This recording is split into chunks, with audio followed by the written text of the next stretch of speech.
yang kami hormati Pak Nifu dan Pak Yosef nih dari Inspektorat Jenderal, juga dari Sekretaris Badan ada yang mewakili? Tidak ada ya? Oh ada PPI ya. Iya ya. Juga para anggota tim reformasi birokrasi 8 area perubahan, para koordinator, staf yang kami hormati semuanya. Izin pelaksanaan reformasi birokrasi ditujukan untuk menciptakan tata kelola pemerintahan yang baik, profesional, berintegrasi tinggi, produktif, bebas, dan bersih dari KKN, serta melayani publik secara prima dan memegang teguh nilai-nilai dasar dan kode etik aparatur negara. Benturan kepentingan merupakan salah satu hambatan dalam keberhasilan pelaksanaan reformasi birokrasi untuk mewujudkan pemerintahan yang bersih atau good government.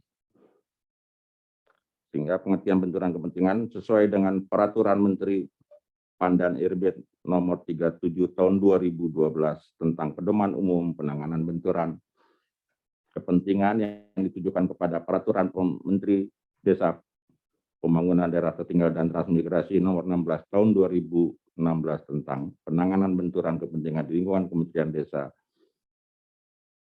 Pembangunan Daerah Tertinggal dan Transmigrasi adalah situasi di mana penyelenggara negara memiliki atau patut diduga memiliki kepentingan pribadi terhadap penggunaan kewenangannya untuk kepentingan tertentu atau orang lain atau penyalahgunaan jabatan, penyalahgunaan fasilitas negara, atau bentuk lainnya yang dapat mempengaruhi kualitas keputusan dan atau tindakannya sehingga merugikan negara dan masyarakat. Berdasarkan dari hasil evaluasi pelaksanaan reformasi birokrasi Kementerian Desa Pembangunan Daerah Tertinggal dan Transmigrasi tahun 2020 dan hasilnya disampaikan pada bulan Maret tahun 2021, terdapat kegiatan yang harus ditingkatkan dan dioptimalkan dalam peningkatan integritas antara lain penanganan benturan kepentingan. Dalam rangka peningkatan pemahaman, sosialisasi, dan penyuluhan hukum terhadap penggunaan benturan kepentingan, maka perlu dilakukan rapat internalisasi Peraturan Menteri Desa Pembangunan Daerah Tertinggal dan Transmigrasi nomor 16 tahun 2016 tentang penggunaan benturan kepentingan negara di lingkungan Kementerian Desa Pembangunan Daerah Tertinggal. Tujuan rapat ini adalah meningkatkan pemahaman, internalisasi peraturan, pengendalian serta penanganan benturan kepentingan di lingkungan Kementerian Desa dan Pembangunan Daerah Tertinggal dan Transmigrasi. Demikian yang mungkin yang dapat saya sampaikan pada kesempatan ini. Mohon maaf apabila terdapat kekurangan dan penyampaian saya mohon dan terima kasih. Untuk itu mungkin sosialisasi ini dapat dilanjutkan kembali, mengingat Pak itu saya sedang memimpin rapat di Biro Hukum, kebetulan ada hal-hal yang harus kita selesaikan. Kebetulan tadi kita sudah mulai rapat di sana. Jadi kiranya nanti kegiatan ini dapat dilanjuti oleh Pak Nifu dengan Pak Yosef, Pak. Nanti kami kalau sudah selesai kami bergabung kembali. Kebetulan juga ada beberapa direktur di bawah, mudah-mudahan juga bisa kita ajak bergabung di sini nanti. Demikian yang bisa kami sampaikan. Terima kasih. Wassalamualaikum warahmatullahi wabarakatuh.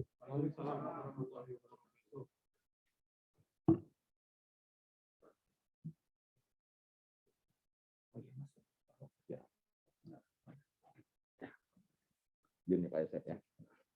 Sehat ya. Pak Nifu sehat. Yuk, assalamualaikum. Waalaikumsalam warahmatullahi wabarakatuh.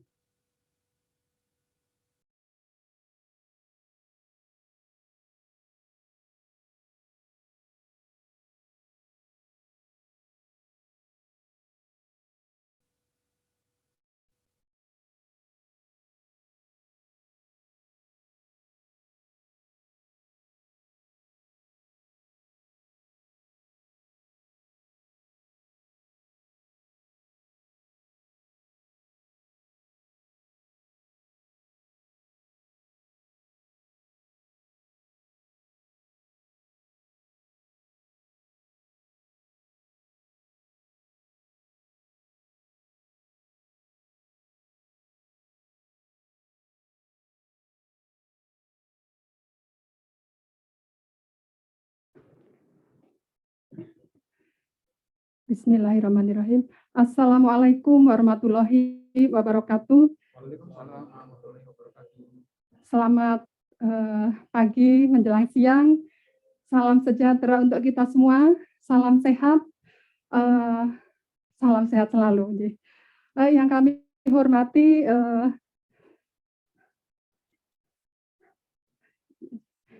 hormati Bapak, Ibu, para Kepala Biro, yang kami hormati para narasumber yang telah hadir di tengah-tengah kita, baik yang luring maupun yang daring. Terima kasih Pak Nevo, terima kasih Pak Yusef, dan selamat datang Pak Aferus, Bapak Muhammad Aferus, Bapak Asdef,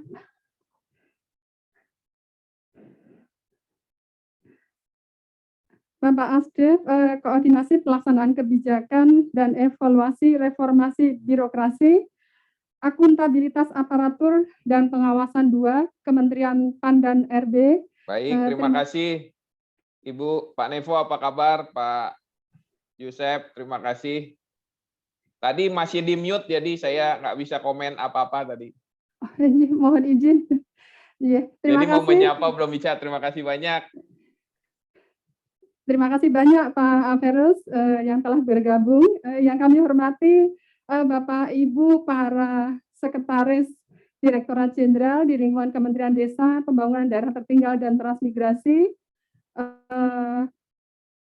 PLT Sekretaris Dijen Pembangunan Desa dan Perdesaan, para sekretaris badan di lingkungan Kementerian Desa, PDT dan Transmigrasi, Sekretaris Inspektorat Jenderal, para anggota tim reformasi birokrasi 8 area perubahan di lingkungan Kementerian Desa, PDT dan Transmigrasi, Bapak Ibu hadirin yang berbahagia yang tidak dapat kami sebutkan satu persatu. Salam sehat selalu semuanya. Alhamdulillah. Kita bertemu lagi Pak Aferus, Pak Yusef, Pak Nevo, para kepala biro. Mohon izin kami memandu acara diskusi kita pada siang hari ini. Mohon izin yang pertama, kami persilakan Pak Asdef, Pak Aferus untuk menyampaikan materi terkait dengan pedoman umum penanganan benturan kepentingan untuk meningkatkan pemahaman kami semuanya, Pak, terkait dengan pelaksanaan penanganan benturan kepentingan ini. Baik. Waktu Bapak 20 menit, kami persilahkan. 20 menit ya? 20 menit ya. Baik. Nanti kalau kurang bisa ditambah. Pendek amat 20 menit. Saya mau bicara banyak. Terima kasih. Assalamualaikum warahmatullahi wabarakatuh. Selamat pagi. Salam sejahtera untuk kita semua. Yang saya hormati dan saya banggakan, Bapak Ibu sekalian, teman-teman di Kementerian Desa dan Pembangunan Daerah Tertinggal dan Transmigrasi tentunya. Saya kira tadi Pak Kepala Biro yang menyampaikan, atau Pak Staf Ahli ya? Bu? Pak Staf Ahli. Oh, Pak Hari ya? Iya, Pak Hari Pramudiono. Terima kasih, salam hormat ke Pak Hari, dan yang saya hormati juga Kepala Biro, Kepala Biro Hukum, Kepala Biro Perencanaan, Kepegawaian Organisasi, para Sesdijen, kemudian juga Sesbadan. Saya kira ini momentum yang baik untuk kita bersilaturahim lagi, bertemu kembali, menjadi bagian penting. Nah, kami juga masih paralel terus melakukan konsolidasi bersama teman-teman juga, inspektorat tentunya. Kami sudah melakukan evaluasi, prosesnya masih berjalan, Bapak Ibu sekalian. Jadi ini frame-nya adalah kita ingin juga terus mendorong Bapak Ibu sekalian kalau ada informasi-informasi update, tentunya juga kita akan jadikan sebagai bahan dari proses evaluasi kita, termasuk juga dalam kaitan dengan kita telah melakukan juga verifikasi, evaluasi terkait zona integritas yang disampaikan oleh Pak Nevo dan tim ya, ada 19 unit kerja, saya kira itu juga jadi frame besar ini gitu ya. Terima kasih banyak. Memang pada konteks RD tentunya penguatan pengawasan salah satu aspeknya adalah benturan kepentingan menjadi concern yang harus terus didorong nih dari tim di kementerian tentunya, karena waktu evaluasi informasi tentang itu nggak ada ya Pak Nevo ya. Jadi informasinya penguatan pengawasan itu aspek misalnya SKPN ya, SPIP ya, tetapi kemudian gratifikasi disampaikan, tapi yang benturan kepentingan masih agak minim nih. Saya kira ini momentum baik untuk juga terus menginternalisasi sebagai bagian penting dari Permendesa nomor 16 tahun 2016 tentunya ya. Dan ini juga kami apresiasi upaya ini. Saya izin lanjut saja ke izin share screen ya Bapak Ibu sekalian ya, supaya kita bisa di frame yang sama.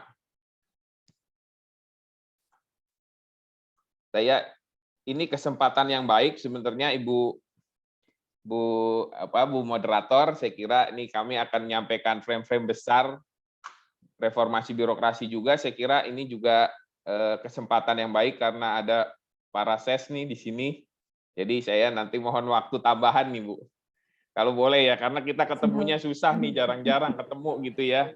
Dan tadi kami juga masih proses evaluasi dan kami jeda sedikit ya, 1-2 jam ini untuk hadir dan kami concern terhadap bagaimana proses reformasi birokrasi terus didorong di Kementerian Desa dan PDDT ya. Saya kira itu juga jadi bagian kami untuk terus mengupayakan yang kolaborasi yang semakin baik.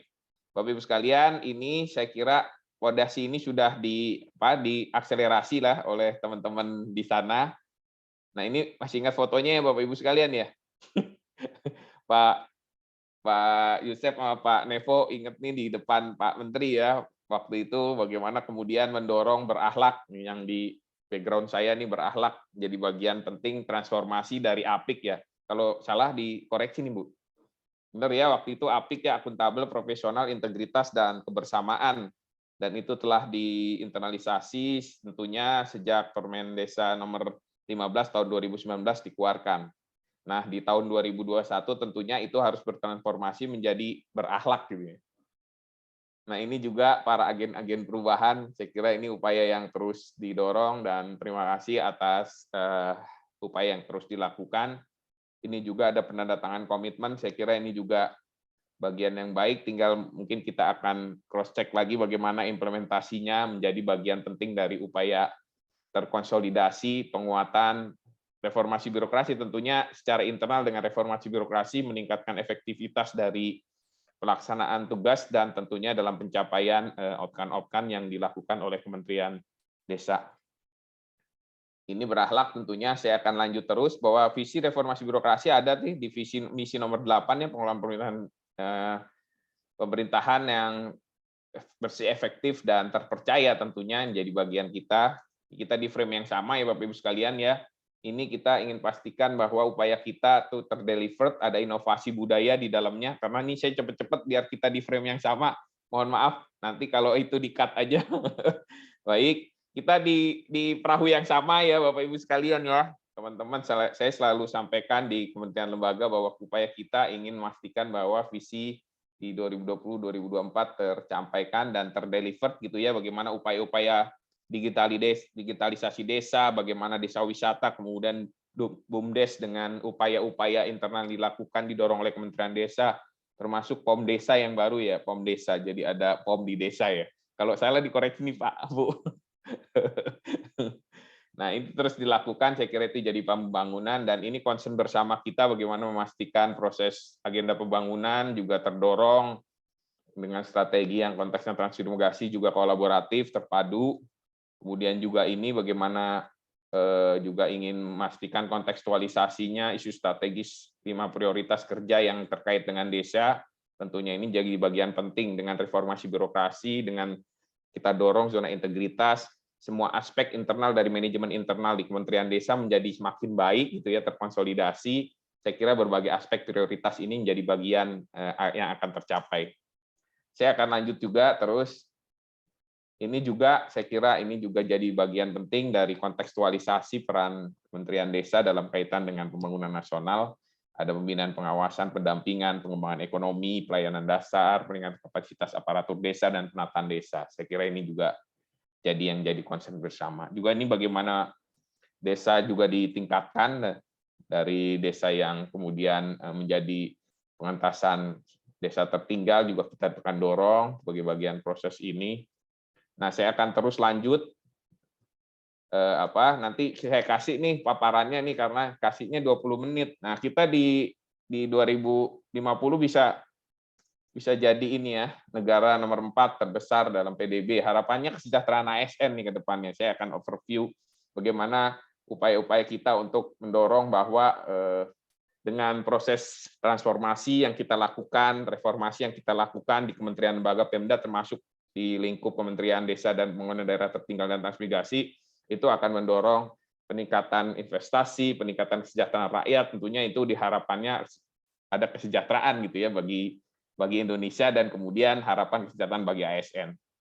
Ini juga perbaikan tata kelola tentunya nanti bisa dilihat nih bagaimana kemudian peringkat dari government effectiveness, kemudian ease of doing business juga ini kita perlu dorong. Sekarang ini kolaborasi dengan seluruh kementerian lembaga dan Pemda.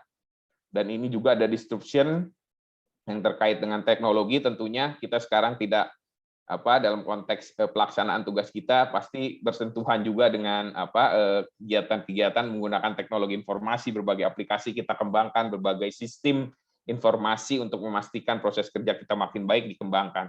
Kemudian millennial disruption juga terjadi nih, Bapak Ibu sekalian, teman-teman.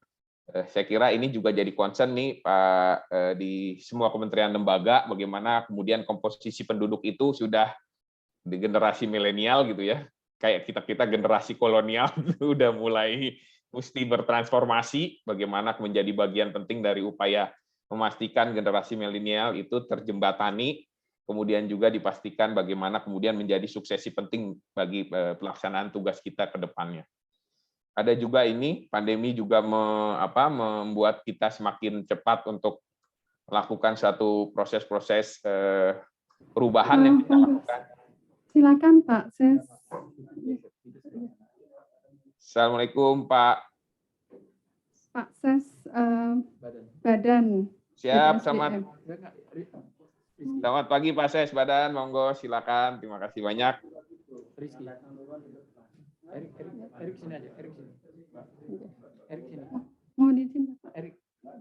Siap. Pak Jajang Ibu. Iya. Depan Kang.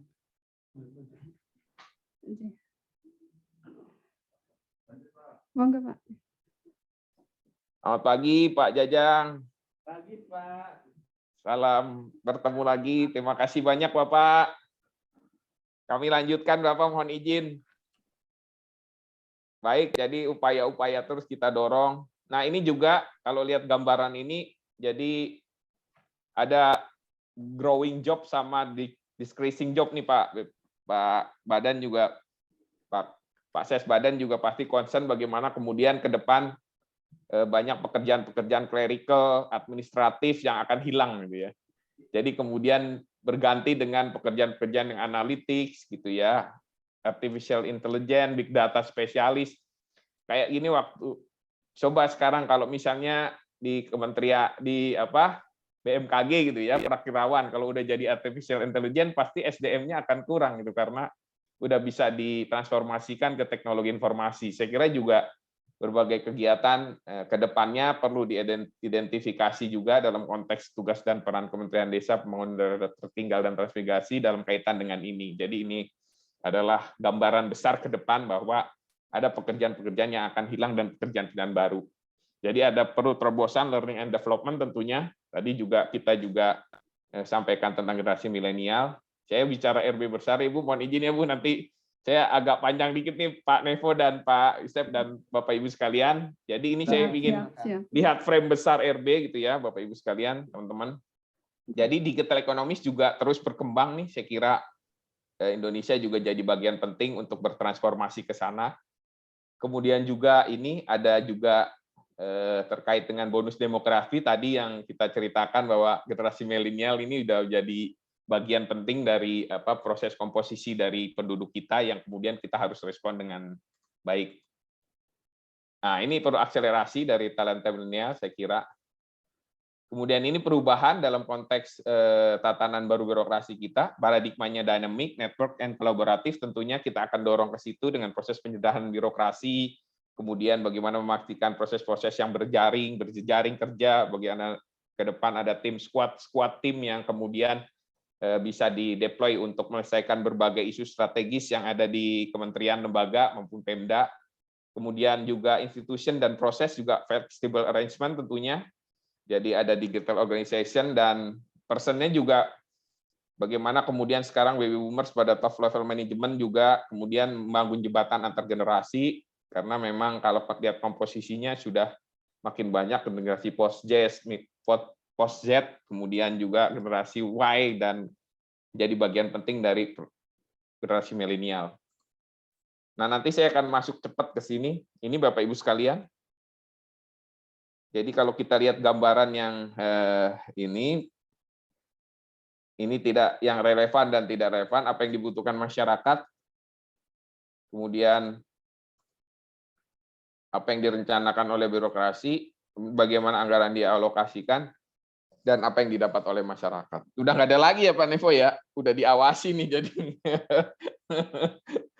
Mudah-mudahan udah nggak ada lagi gitu ya modeling ini. Ya udah nggak relevan zaman sekarang, harus sudah hilang dari birokrasi saat ini gitu ya Bapak Ibu sekalian, dengan proses perencanaan penganggaran yang terkonsolidasi, monitoring, kemudian juga memastikan pengukuran bagaimana menentukan kinerja berbasis dampak, tentunya juga ini jadi bagian penting dari ini.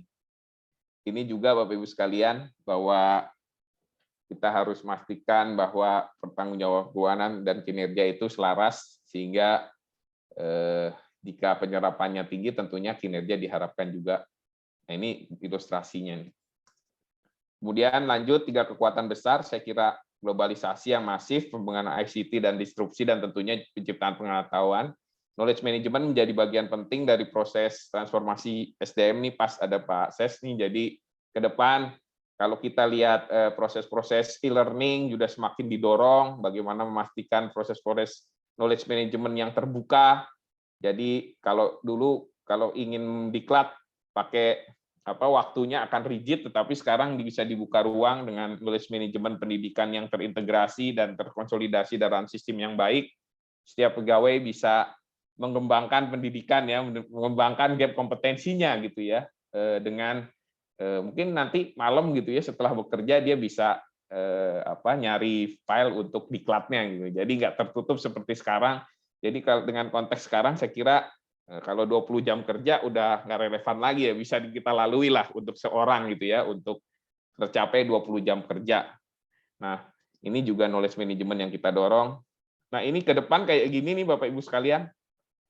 Udah mudah-mudahan baru lihat udah berapa kali saya sampaikan, mudah-mudahan ini refresh kita.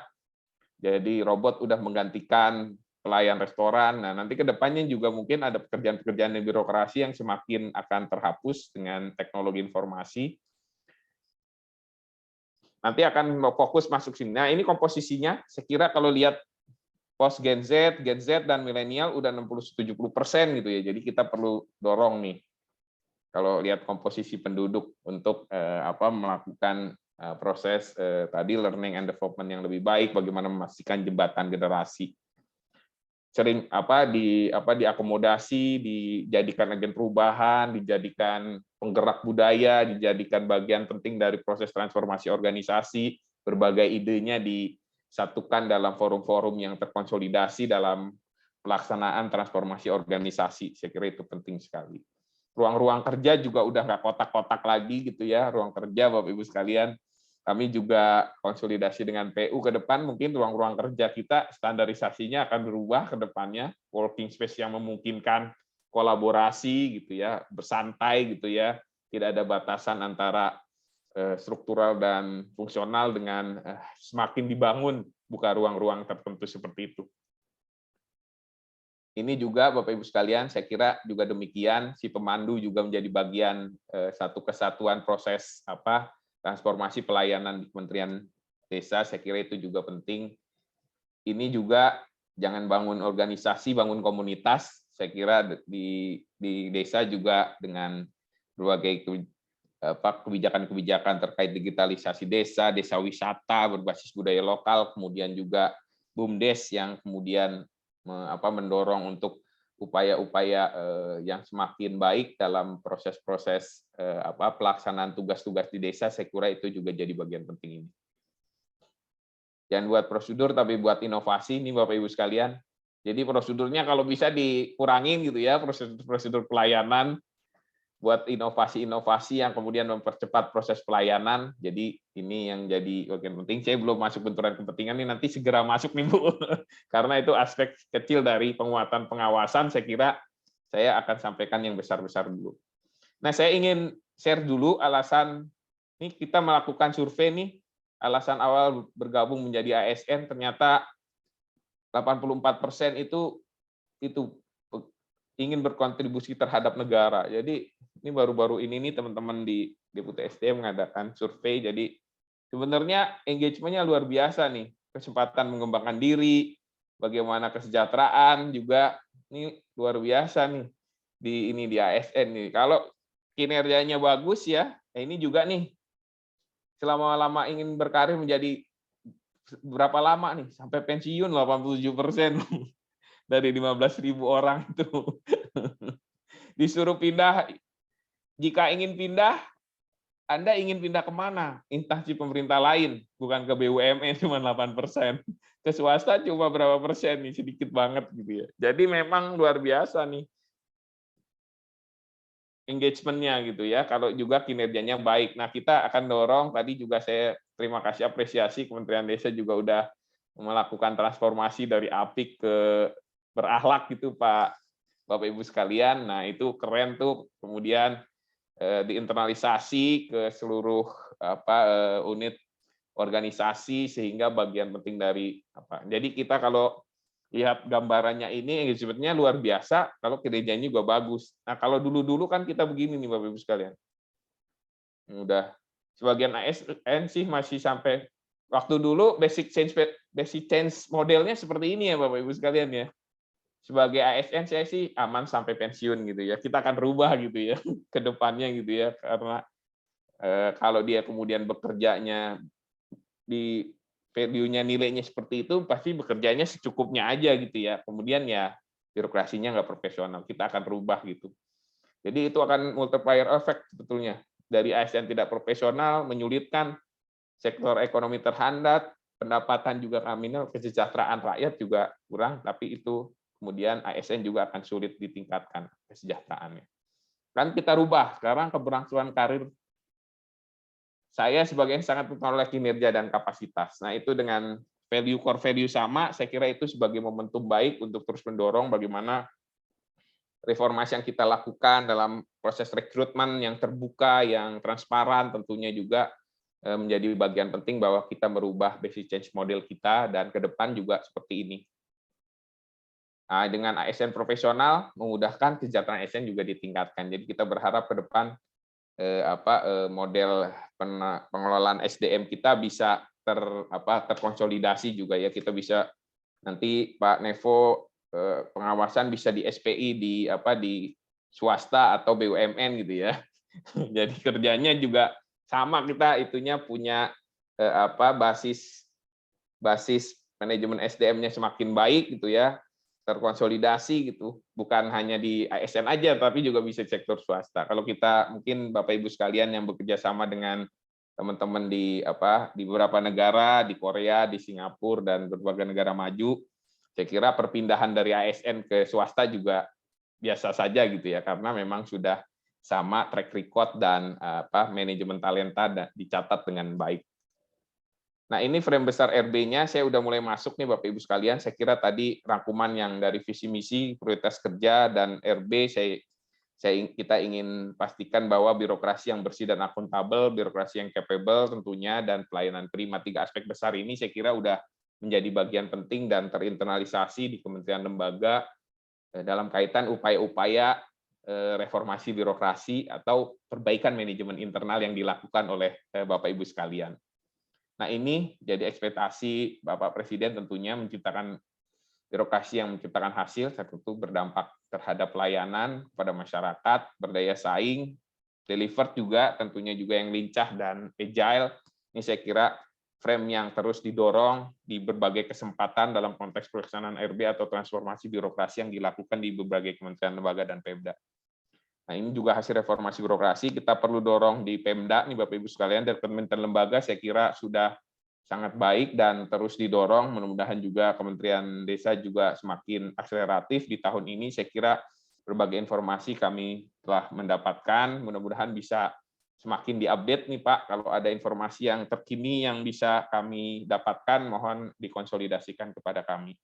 Jadi kabupaten kota tentunya juga ini jadi bagian penting dari proses kita untuk terus mereformasi birokrasi di Indonesia.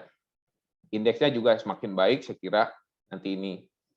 Nah, ini frame besarnya, kita ingin menjadi pemerintahan yang dinamis di 2024, tentunya dengan berbagai upaya yang kita lakukan dalam roadmap RB 2020-2024. Dan salah satunya adalah aspek penguatan pengawasan tentunya. Saya akan lanjut. Nah, ini indikator-indikatornya. Saya kira nanti Bapak Ibu sekalian bisa cross-check, nanti saya share ya. Ini jadi bagian dari kebijakan kita di Permenpan nomor 25 tahun 2020 tentang roadmap reformasi birokrasi 2020-2024. Ini berbagai indikator.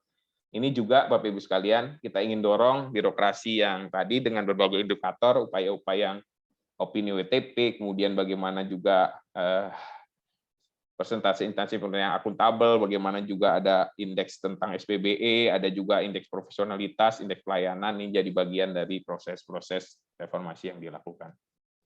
Ini Bapak Ibu sekalian, jadi di RB Mikro nih ada yang kita dorong nih sekarang, salah satunya aspek pengawasan nih, saya udah mulai masuk, kalau di kanan sini nih, aspek pengawasan, saya kira ini juga jadi salah satu aspek dalam kaitan dengan pelaksanaan benturan kepentingan. Ini nanti kita di sini ya Bapak Ibu sekalian ya, aspek pengawasan. Nah, ini frame besarnya, saya kira saya refresh aja, dari ada perubahan paradigma, terusnya dalam konteks pelaksanaan RB, kalau dulu pendekatannya 60 itu pengungkit hanya administratif, sekarang kita udah dorong bagaimana kemudian proses-proses transformasi, reform yang dilakukan, dan berbagai aspek itu jadi bagian dari proses pengungkit. Kalau dulu kan pemenuhan nih di tengah sini nih Bapak Ibu sekalian nih. Pemenuhan aja nih waktu dulu 60%. Dan kita di waktu itu juga kita lebih ke aspek di kementeriannya gitu ya, nggak melihat bagaimana kemudian unit-unit melakukan transformasi juga atau reformasi birokrasi, perbaikan di lingkupnya, dan kita akan lebih mendalam. Nah, itu yang kemudian kita dorong juga, bagaimana kemudian hasil atau reform yang dilakukan nih Bapak Ibu sekalian, reform-reform dilakukan di tempat Bapak Ibu sekalian, itu bisa dikonsolidasikan, didorong menjadi bagian penting upaya proses perubahan di lingkup internal di berbagai area perubahan nih, ada manajemen perubahan, ada edukasi kebijakan, organisasi, tata laksana, akuntabilitas aparatur, kemudian pengawasan, pelayanan publik. Saya kira ini jadi bagian yang penting dalam proses transformasi yang dilakukan, dan ini terkonsolidasi dalam Renstra dan roadmap RB yang ada di setiap kementerian lembaga dan Pemda. Nah, ini akhirnya gini Bu, kita semakin berintegritas gitu ya, kemudian kita semakin berorientasi hasil, kemudian juga kita terus akan juga makin menguat budaya melayani kita, dan sinergi ini yang sekarang yang perlu kita, sinergi dan kolaborasi. Karena kita perlu terus dorong, sendiri tidak bisa menyelesaikan persoalan, tetapi dengan kolaborasi saya kira kita semakin cepat. Saya akan masuk kepada aspek yang kemudian pengawasan nih, benturan kepentingan nih Bapak Ibu sekalian.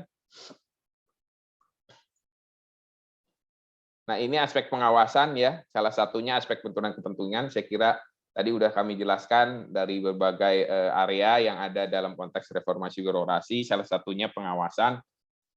Nah, ini saya akan nanti share aja nih, saya share nih, langsung dapat bagaimana konten-konten di dalamnya dalam konteks manajemen perubahan, bagaimana juga aspek reformnya yang didorong, kemudian juga regulasi kebijakan seperti apa. Saya kira ini berbagai informasi kami telah menerima berdasarkan kemarin berbagai proses dalam presentasi dan berbagai dokumen yang disampaikan sebagai bukti-bukti. Nah, saya akan masuk kepada aspek pengawasan karena dibatasi waktunya. Ini SDM, jadi ini enak lihatnya. Kalau lihat permen kan itu ya 50 halaman itu. Kalau lihat sini nanti satu-satu dilihat. Sebenarnya di area SDM apa aja sih yang menjadi aspek dalam kaitan yang perlu disiapkan dari perencanaan SDM, proses penerimaan pegawai misalnya ya.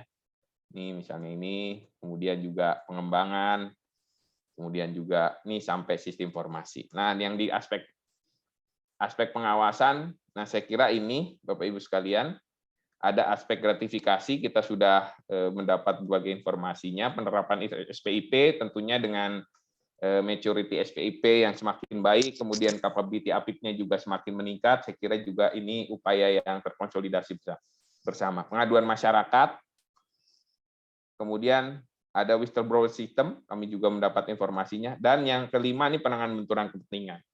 Saya kira kalau kita lihat udah ada kebijakan Permen Desa nomor 15 nomor 16 tahun 2016 ya, kalau salah dikoreksi. Saya kira itu jadi terdapat penanganan benturan kepentingan yang dilakukan terkonsolidasi. Nah, sekarang kita bisa lihat bagaimana kemudian ini diinternalisasi, disosialisasi yang di B nih.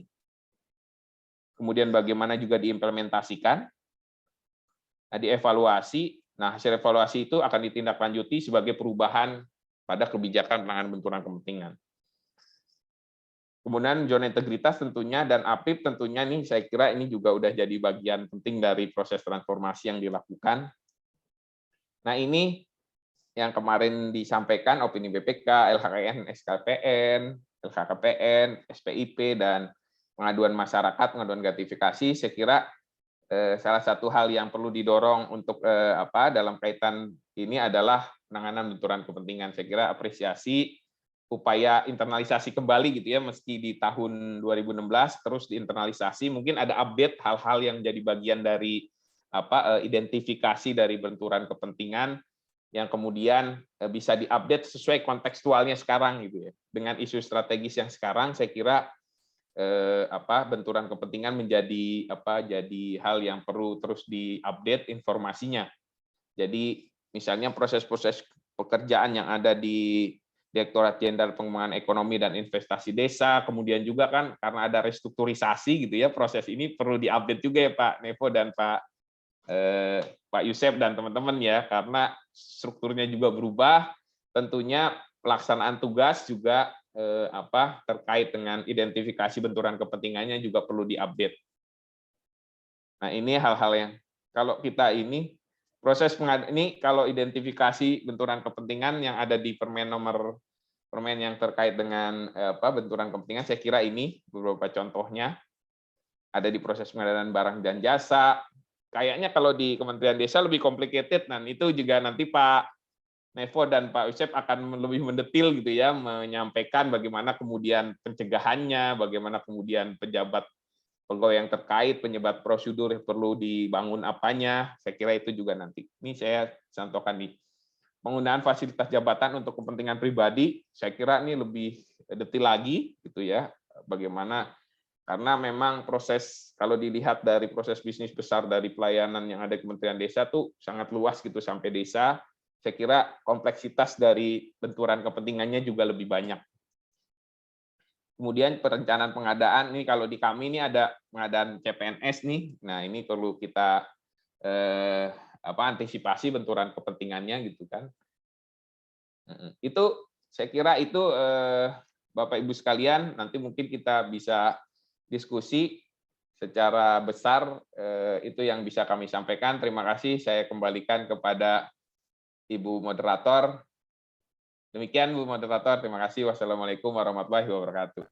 Waalaikumsalam warahmatullahi wabarakatuh. Terima kasih Pak Asdep, Pak Feros atas materi yang luar biasa. Ini materinya selalu update dari bulan kemarin bulan Juni, kemudian ada perubahan di bulan Oktober, sekarang bulan November. Update ya Bu, alhamdulillah. Update Ada. terus, ya. Jadi saya nggak malu lah gitu ya, update informasinya baik. Jadi Ibu kami, monitor. Terima kasih. Yang detailnya Bu, permennya nanti saya share juga, karena itu akan Siap, ya. mudah banget. Nih, saya share dulu ya, ada paparannya nih, mungkin nanti nanti akan saya share karena lebih akan, nah ini kan, nih kalau ini nanti mudah bisa di pengertian-pengertian gitu ya. Saya kira nih bagaimana kemudian upaya untuk monitoringnya, sumber penyebab benturan kepentingan, ini gampang lah kalau dipelajari, tapi saya ingin berikan frame besarnya bahwa hal yang penting dalam kaitan benturan kepentingan tentunya kita ingin memastikan bahwa situasi di mana ini ada pengertiannya gitu ya, diduga memiliki kepentingan pribadi terhadap setiap penggunaan wewenang sehingga dapat memanipulasi atas keputusan atau tindakannya itu, saya kira jadi bagian yang dicatat untuk berbagai benturan kepentingan di proses-proses kerja yang dilakukan Kementerian Desa. Nanti ini saya share semua dan contoh-contoh di Kemenpan juga saya share, jadi supaya kita punya bahan sharing yang bagus. Itu. Saya kira itu. Terima kasih banyak. Terima kasih Pak Asdef ya. Mohon izin Pak Fajar, Pak Karokepo, Pak Jajang, mohon izin. Oh, ada Pak Karo, Pak Fajar, apa kabar? Baik, alhamdulillah. Makasih banyak. Bapak Ibu yang kami hormati, demikian materi paparan dari Bapak Asdef, Pak Aferus yang sangat luar biasa. Namun demikian, nanti pertanyaannya disimpan dulu ya, disimpan dulu. Kita tunggu dulu materi dari Pak Inspektur 1 dan Pak Inspektur 2 dari Ketua Tim Reformasi Birokrasi dan Zona Integritas Kementerian Desa, PDD dan Transmigrasi dan Ketua Pokja Pengawasan Tim Reformasi Birokrasi Kementerian Desa, PDD dan Transmigrasi. Bapak Ibu yang kami hormati, banyak sekali yang telah disampaikan oleh Pak Asdef terkait bagaimana visi misi ke depan dalam pelaksanaan RB menuju ASN kelas dunia, birokrasi kelas dunia, kemudian juga bagaimana tantangan-tantangan yang dihadapi di hadapan kita, dan bagaimana apa saja inovasi-inovasi yang harus segera dilaksanakan, segera dicapai untuk mencapai tujuan dari pelaksanaan reformasi birokrasi. Mohon izin Pak Asdef, kami persilahkan dulu ya untuk narasumber yang kedua. Mohon izin.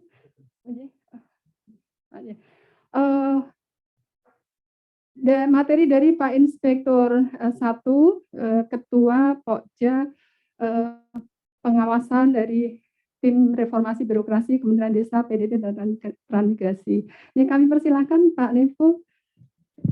Terima kasih Mbak Rustin selaku moderator. Assalamualaikum warahmatullahi wabarakatuh. Assalamualaikum warahmatullahi wabarakatuh.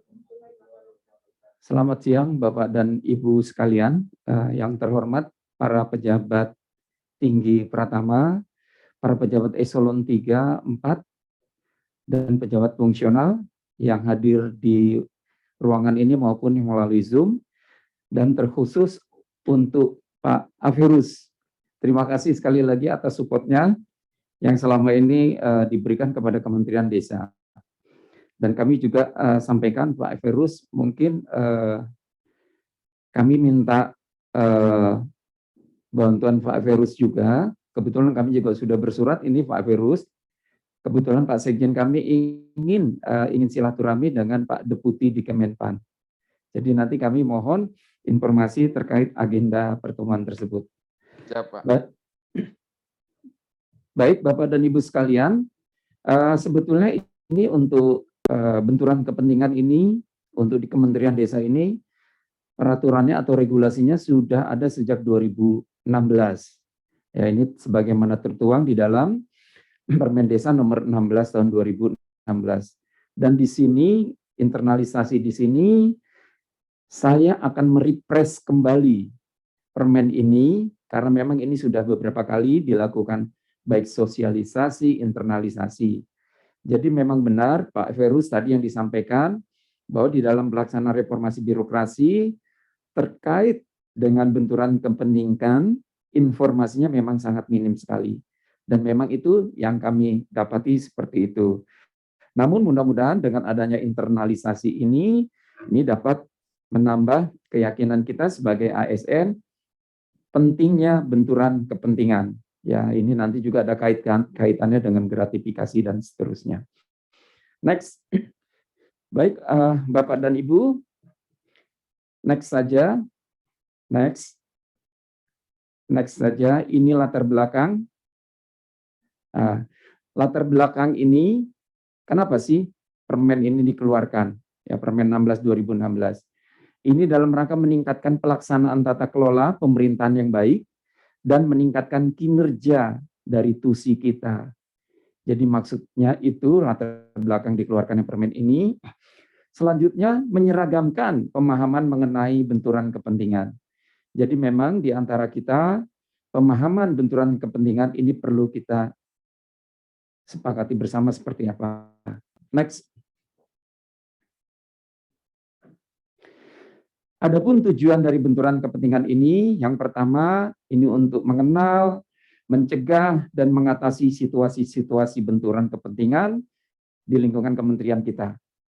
Berikutnya adalah menciptakan budaya pelayanan publik yang dapat mengenal, mencegah, dan mengatasi situasi-situasi benturan kepentingan secara transparan dan efisien tanpa mengurangi kinerja pegawai yang bersangkutan. Jadi tadi juga sudah disinggung oleh Pak Ferus, ini terkait masalah birokrasi, kalau memang bisa pendek, kenapa harus panjang?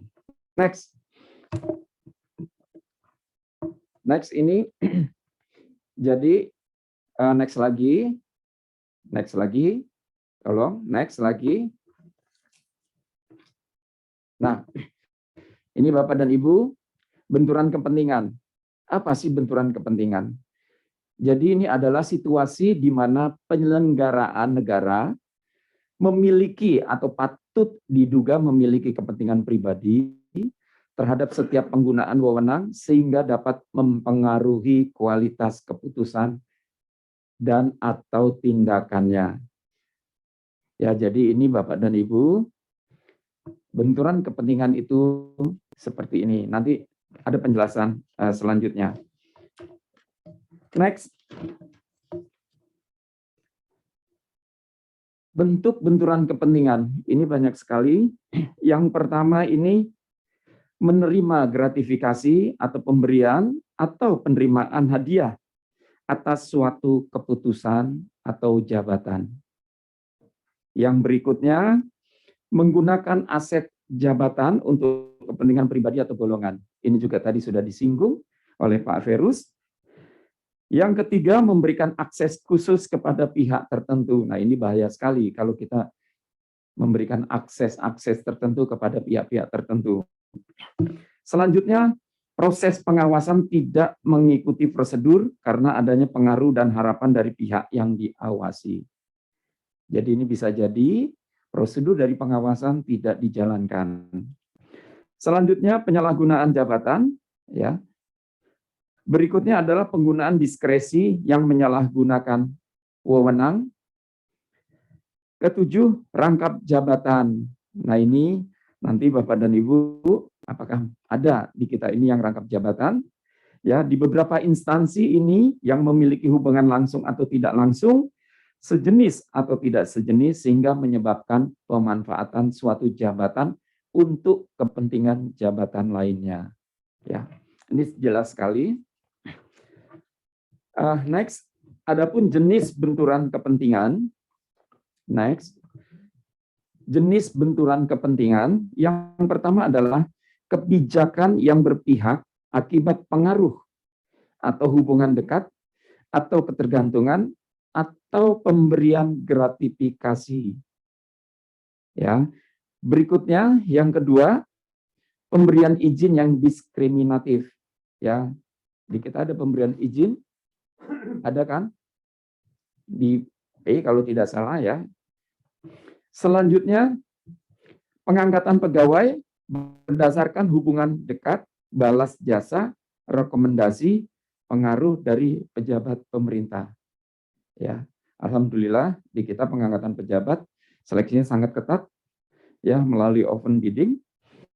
Yang keempat, pemilihan partner atau rekanan kerja berdasarkan putusan yang tidak profesional. Ini jelas, ya. Ini terkait dengan pihak penyedia. Yang kelima, melakukan komersialisasi pelayanan publik. Ya. Selanjutnya, penggunaan aset dan rahasia negara untuk kepentingan pribadi atau golongan. Ini. Yang ketujuh, menjadi bagian dari pihak yang diawasi. Kedelapan, melakukan pengawasan tidak sesuai dengan norma, tadi juga di depan sudah disinggung, tidak sesuai dengan norma, standar, dan prosedur. Menjadi bawahan pihak yang dinilai, ya, ini benturan kepentingan. Selanjutnya, melakukan pengawasan tidak sesuai dengan norma, standar, dan prosedur, ini sudah tadi. Melakukan pengawasan atas pengaruh pihak lain. Ya, jadi ada pihak-pihak lain yang berkepentingan. Melakukan penilaian atas pengaruh pihak lain, melakukan penilaian tidak sesuai dengan norma, standar, dan prosedur, ini ada di pengulangan lagi. Selanjutnya ini pengangkatan, mutasi, promosi pegawai yang tidak fair dan berindikasi adanya pengaruh dan kepentingan pihak tertentu. Ya, ini jenis-jenis benturan kepentingan Bapak dan Ibu. Selanjutnya sumber penyebab benturan kepentingan. Nah, ini Bapak dan Ibu bisa dilihat. Yang pertama ini yang kental sekali adalah penyalahgunaan wewenang. Ya. Yang berikutnya rangkap jabatan. Yang ketiga ini hubungan afiliasi. Ini biasanya ada di OJK, ini biasanya ini masalah keuangan. Yang keempat gratifikasi. Dan yang kelima ini adalah kelemahan sistem organisasi. Ada tidak kita perangkat yang untuk mengawasi terkait masalah ini? Ya, next. Nah, ini sumber penyebab. Sekarang bagaimana penanganannya? Ya, prinsip dasar. Next.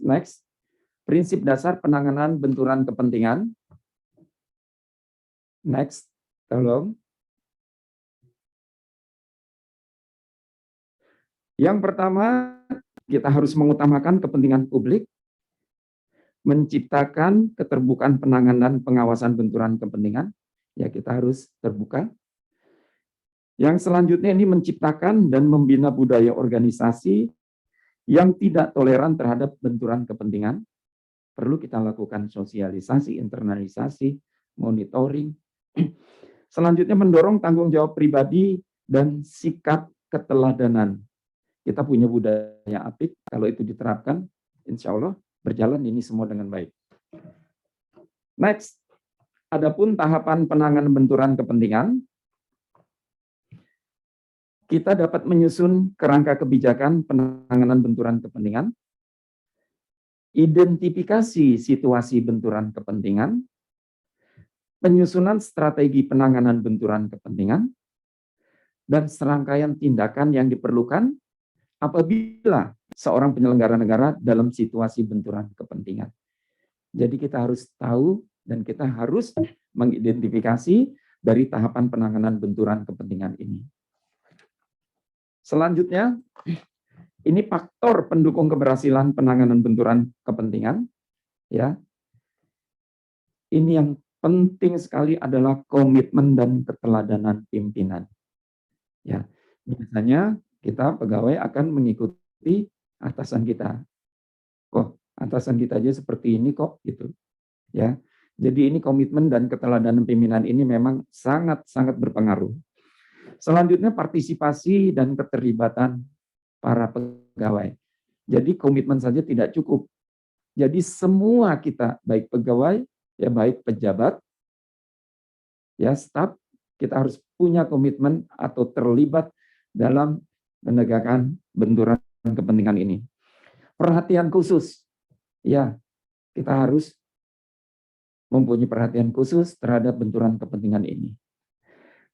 Langkah preventif untuk menghindari terjadinya situasi benturan kepentingan, yaitu tadi di awal seperti yang sudah disampaikan, adanya regulasi, ya, adanya pemantauan, dan seterusnya. Penegakan kebijakan penanganan konflik of interest atau benturan kepentingan. Jadi harus ada penegakan kebijakan terkait dengan COI ini ya, konflik of interest ini. Dan selanjutnya untuk mengetahui keberhasilan dari apa yang sudah dilakukan, kita harus melakukan pemantauan dan evaluasi.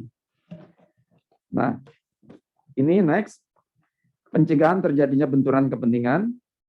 Ya, ini Bapak dan Ibu, setiap pejabat atau pegawai ini kita dilarang.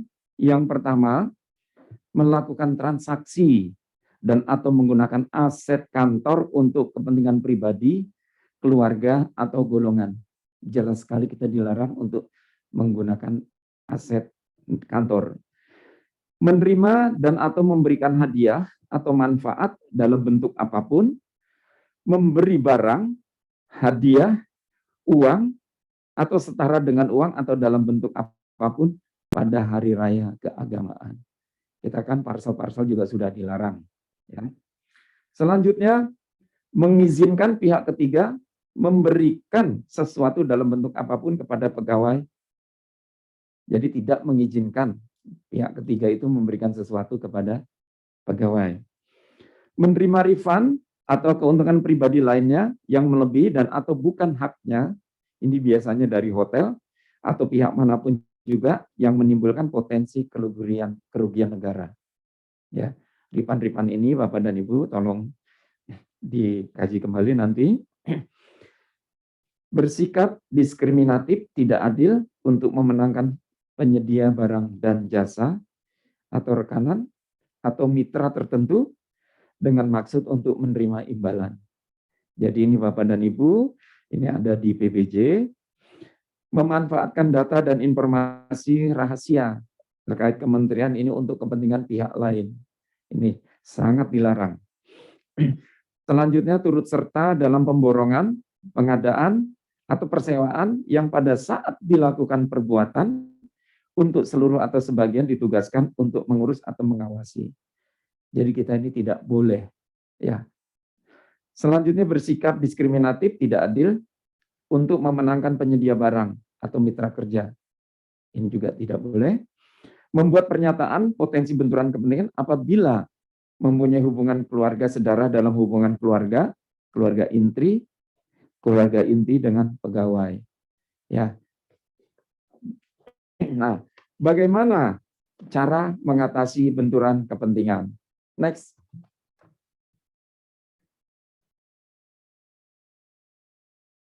Nah, mohon maaf ini slide-nya merah, kalau merah nggak jelas ya. Jadi untuk mengatasinya yang pertama ini kita dapat melaporkan atau memberi keterangan adanya dugaan benturan kepentingan. Kepada siapa? Kepada pimpinan kita. Ya. Selanjutnya pengajuan laporan atau keterangan kepada atasan langsung. Ya, ini jelas sekali. Selanjutnya kita dapat memeriksa benar atau tidaknya laporan, baik dari internal maupun dari eksternal. Baru setelah itu dilakukan pembahasan dan terakhir ini ada keputusan terkait dengan laporan tersebut. Nah, ini slide yang terakhir Bapak dan Ibu, parameter pengukuran dari efektivitas benturan kepentingan. Ini ada dari sosialisasi atau dari internalisasi ini kita dapat memahami, kita dapat mengidentifikasi penanganan fakta integritas mutasi pegawai dari bebas dari benturan kepentingan. Kita juga dapat mengevaluasi penanganan benturan kepentingan dan kita juga dapat menindaklanjuti dari hasil evaluasi tersebut. Mungkin ini Bapak dan Ibu sebagai refresh kembali ya, karena ini juga sudah beberapa kali kita lakukan internalisasi ya, tinggal bagaimana kita penerapannya setelah adanya SOTK baru ini. Mungkin itu yang dapat kami sampaikan Bapak dan Ibu. Sekali lagi mohon maaf. Terima kasih. Kembali ke moderator. Terima kasih Pak Nevo atas materi paparan terkait Peraturan Menteri Desa, PDT dan Transmigrasi nomor 16 tahun 2016 tentang penanganan benturan kepentingan di lingkungan Kementerian Desa, PDT dan Transmigrasi. Mohon izin Bapak Ibu untuk pertanyaannya ditahan dulu ya sebentar. Kita dengarkan dulu, kita ikuti bersama materi dari Bapak Inspektur 2, Pak Yusef Fatria, kami persilahkan Bapak. Ya.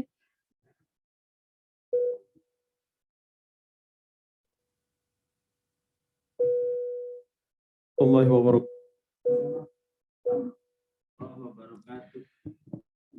Yang saya hormati Pak Everus, Asdep, Pak Asdep Kemenpan yang terkait dengan hal ini, para SES, Kabiro, para pejabat Pratama, teman-teman semua yang ada di Pokja, di semua level. Siang hari ini kita membicarakan satu hal yang baik untuk menginternalisasi apa sesungguhnya hal yang harus kita lakukan, dan ini untuk menyehatkan juga organisasi kita. Karena ini menjadi sebenarnya ini sumber konflik yang jika dibiarkan akan merusak semua tatanan yang ada. Saya ingin memberikan sharing terkait dengan penguatan pengawasan kaitan dengan benturan kepentingan ini. Karena benturan kepentingan ini sesungguhnya dilakukan oleh kita, bukan oleh inspektorat saja. Tadi kita sudah mendengarkan bagaimana grand design dari birokrasi, reformasi birokrasi yang akan dilakukan oleh negara kita, sampai kemudian kita bisa berkelas dunia, dan Kementerian Desa juga sudah menginternalisasi kaitan dengan benturan kepentingan ini, yang dijelaskan secara panjang dan lebar, gamblang oleh Pak Nevo, Inspektur 1, bagaimana, apa sih bentuk kepentingannya. Nah, sekarang kita ingin melihat apa yang sudah kita lakukan dan bagaimana sebaiknya yang harus kita lakukan. Jadi bukan dalam dataran formalitas semata, tapi juga kita akan internalisasi dalam perilaku kita. Kita sudah ada APIK di sini. Nah, APIK itu nanti kita kembangkan spesial dalam hal ini terkait dengan benturan kepentingan. Next, saya ingin mencuplik apa yang disampaikan tadi. Saya hanya ingin menegaskan bahwa kenapa ini saya cuplik kembali, karena ini terkait dengan kepentingan pribadi terhadap sebuah penggunaan wewenang. Jadi ada kepentingan pribadi. Kalau bukan kepentingan pribadi, itu tidak akan pernah terjadi benturan kepentingan di sini. Next. Next, yes. Oke. Ini sudah disampaikan tadi, ada gratifikasi yang mempengaruhi kita kalau kita sudah diberi sesuatu. Ada jabatan karena kewenangan kita, ada informasi jabatan karena kewenangan kita, ada akses khusus karena jabatan kita, ada yang pengawasan yang tidak memiliki karena tidak jelasnya SOP yang ada, dan penyalahguna jabatan karena adanya hukum yang atau ketentuan yang tidak tegas. Ini adalah bentuk-bentuk benturan kepentingan yang tadi sudah dijelaskan. Nah, sekarang bagaimana hubungan Permen ini dengan reformasi birokrasi yang tadi grand design-nya sudah begitu banyak dijelaskan oleh Pak Everus. Next. Oke. Hubungannya adalah bahwa yang namanya benturan kepentingan ini sesuai dengan agenda RB itu harus efektif. Poinnya harus efektif. Jadi kalau dia tidak efektif, maka tidak bisa kita bisa nilai sebagai sebuah perubahan dalam reformasi birokrasi. Efektif itu mampu mengurangi secara signifikan atau preventif kemungkinan terjadinya benturan kepentingan dan mampu menyelesaikan secara cepat, efisien, represif atas kejadian bentuk kepentingan yang teridentifikasi. Jadi dia bisa identifikasi ini pasti akan terjadi, maka cepat diantisipasi. Ini sudah terjadi, maka cepat diselesaikan sesuai dengan SOP yang ada. Itu efektif. Maka saya katakan dari awal, Bapak-bapak dan Ibu sekalian, ini kecil, tetapi akan merusak semua tatanan yang ada. Nanti itu bisa kenapa saya tidak, itu bisa kenapa saya tidak. Akhirnya apa?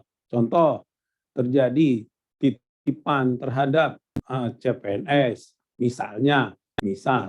Itu bisa kenapa saya tidak. Misal juga kenapa itu dinilai baik, kenapa saya tidak. Sedangkan akhirnya apa? Merusak tatanan yang ada. Nah, kalau efektif, maka ketika identifikasi itu terdeteksi, itu langsung bisa diantisipasi. Ketika sudah terdeteksi, cepat bisa diselesaikan sesuai dengan prosedur yang ada.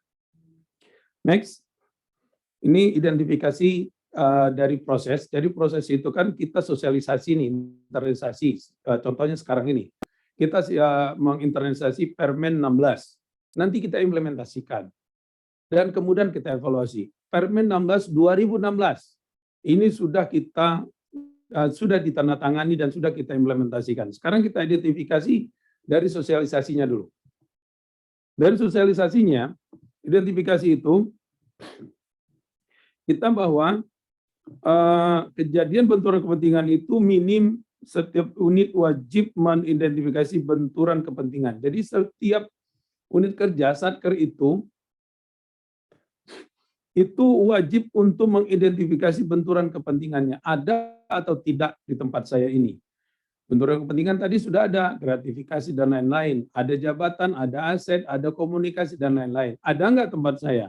Kalau ada istrinya, di ruangan itu pasti terjadi benturan kepentingan. Kalau ada anaknya, pasti terjadi benturan kepentingan. Kita sebenarnya bisa menilai secara gamblang, secara harfiah. Nggak perlu diajari lagi sebenarnya. Pasti nih, gua berantem nih, nggak enak. Nah, seperti itulah benturan kepentingan yang ada.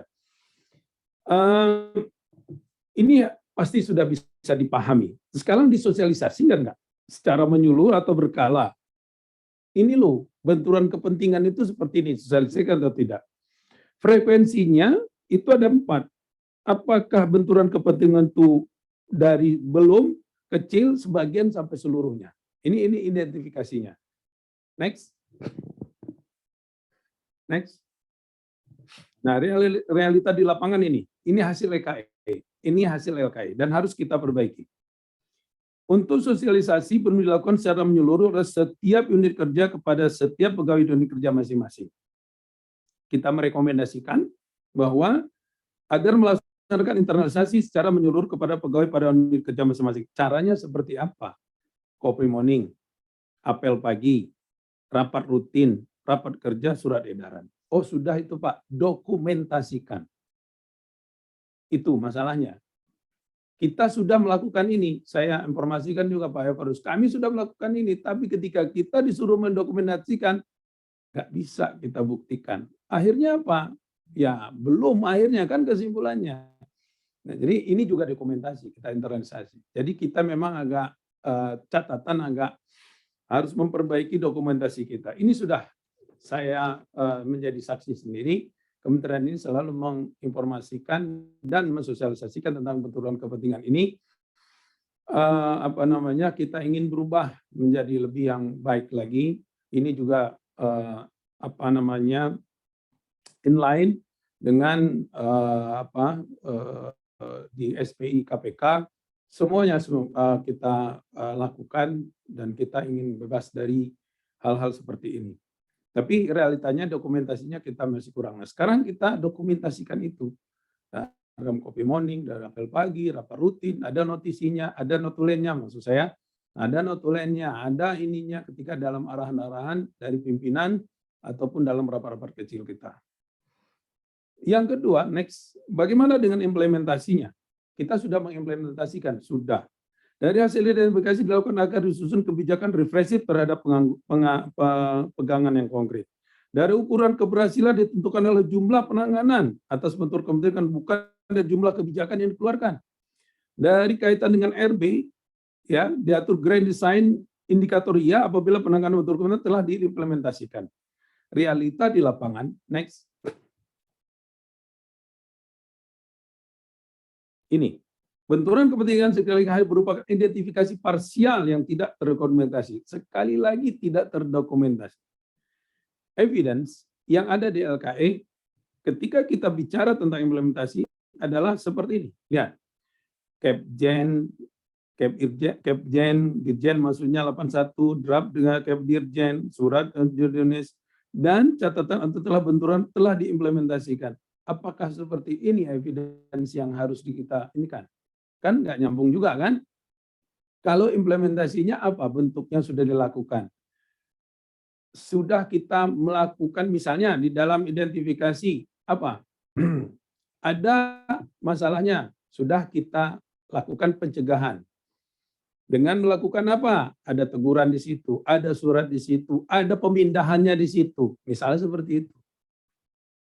Ketika sudah terjadi, apa yang dilakukan di situ? Apa SOP yang dilakukan? Tadi, misalnya, ini nggak bisa, karena ini pasti akan ini dikeluarkan dari tim yang ada dan semacam dan sebagainya. Jadi ukuran keberhasilan itu jumlah penanganannya. Ada laporan itu ditindaklanjuti apa enggak terkait hal tersebut. Nah, apa benturan kepentingan yang lain yang memang bisa kita buktikan bahwa ini kita tindak lanjuti. Nah, inilah pernyataan ini yang kita harus perbaiki bersama, bahwa ketika pertanyaan implementasi, evidence juga adalah implementasi. Next. Selanjutnya evaluasi. Evaluasi ini juga sudah kita evaluasi bahwa reformasi birokrasi dengan prinsip plan, do, and check and action itu setiap prosesnya kita lakukan evaluasi secara berkala. Ini juga evaluasi. Nah, makanya ini merupakan sesuatu yang positif. Mudah-mudahan ini menjadi trigger atau leverage point untuk kita di masing-masing unit kerja kita. Jangan ketika tim besar ini melakukan baru, tapi ini menjadi pengingat kita lah. Karena dari unit kecil itu, dari satker itu akan menumbuhkan nanti, kemudian terjadi hal tersebut, pasti dia akan dalam lingkungan bebas korupsi, dan menambahkan memperbaiki pelayannya saja, nanti akan dia menjadi zona integritas. Makanya ini mudah-mudahan bisa menjadi pengungkit untuk kita mengingatkan di satker kita bagaimana dengan penanganan benturan kepentingan ini, ada atau tidak, kita sosialisasikan atau tidak. Nah, penanganan kepentingan benturan kepentingan ini dievaluasi apakah itu mulai dari belum sama sekali dimonitoring, secara berkala atau berkala. Itu yang kita harus lihat dan tentukan. Fakta di lapangan apa? Mari kita lihat dari LKE. Ini evaluasi belum menunjukkan sebenarnya secara terdokumentasi, tetapi realitanya sebenarnya sudah. Kenapa? Di dalam rapat-rapat, ini kekaitan juga dengan dokumentasi yang ada. Di dalam rapat-rapat kita itu sering, dengan ini, terutama di rapat Inspektorat Jenderal, itu nggak bisa di situ, dia harus di sini. Itu kan sebenarnya evaluasi, tapi dokumentasinya nggak bisa kita munculkan. Ini juga bagaimana cara membuktikan ini menjadi tantangan kita. Jadi perubahan itu sudah banyak yang sudah kita lakukan. Untuk Kementerian Desa ini banyak sekali. Jadi ibaratnya jalan tuh speed-nya itu sudah tinggi. Kenapa? Semua sektor itu kita gerakkan dengan kemampuan yang ada. Jadi ini evidence-nya, masalah evidence-nya aja untuk menunjukkan bahwa evaluasi itu sudah kita lakukan secara berkala atau tidak secara berkala, tapi sudah kita lakukan. Tapi bukan berarti belum kita lakukan monitoring ini. Nah, sekarang evidence-nya yang harus mendukung. Kalau melihat dari evidence yang ada yang dengan evidence sama, tapi dengan catatan bahwa penanganan benturan kepentingan telah dimonitoring dan evaluasi. Ya, kira-kira pasti kita akan dipertanyakan evidence lainnya apa. Inilah yang tantangan bagi kita, meskipun secara faktualnya kita sudah melakukan itu, terbukti dengan banyaknya progres-progres yang sifatnya positif, banyak juga kita diakui, dan berjalannya tata kelola ini sudah semakin on the track dengan IKU-IKU yang terukur dan lain-lain. Itu sebenarnya inherent semua, tapi ini masalahnya kita harus pembuktian ini yang menjadi pekerjaan kita bersama. Bagaimana dengan tindak lanjut? Tindak lanjut pun itu diukur, belum ditindaklanjuti, sebagian kecil tindak lanjut atau sebagian besar atau seluruh tindak lanjutnya seluruh hasil evaluasi itu sudah ditindaklanjuti. Nah, ini jadi tantangan. Tantangannya apa? Bagaimana di satker kita dengan benturan kepentingan ini? Permen 16 itu sudah mengatur aturannya seperti apa, bentuknya seperti apa, Terus nanti kalau terjadi harus dilakukan apa? Itu sudah mengatur. Dan yang memeriksa siapa? APIP. Larikan. Sekarang bentuk concern-nya kita untuk menuntaskan hal-hal seperti ini, di Inspektorat Jenderal sekarang sudah ada inspektur khusus untuk hal ini, untuk menangani ini, Inspektur 5. Jadi kalau ada benturan kepentingan, laporkan saja ke Inspektorat Jenderal, nanti Inspektorat 5 yang akan masuk untuk membuktikan laporan itu benar atau tidak. Kalau benar, pasti itu harus direvisi, berbagai macam keputusan. Kalau tidak, keputusan itu diteruskan. Nah, itu pengujian itu sudah ada inspektorat khusus untuk hal tersebut. Ini bentuk komitmen dari Kementerian Desa.